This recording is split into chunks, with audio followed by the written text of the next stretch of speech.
Kay Pastor Apollo Sikibuloy, wala talagang imposible. Mahalin mo yung mga taong gustong ipahama ka. Napaka-imposible pong gawin yan ng mga normal na tao.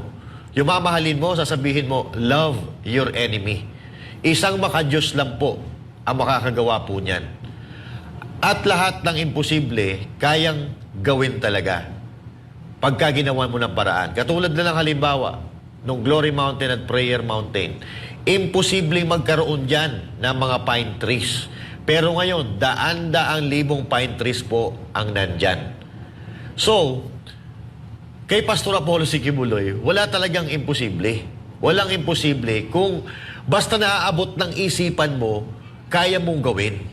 Yun ang pamantayan ni Pastor Apollo Sikibuloy sa mga bagay-bagay dito sa lupa. So long as kayang arukin ng isipan mo, kayang ipatupad, kayang gawin, at kayang-kaya mong ipatupad yan kahit anong oras.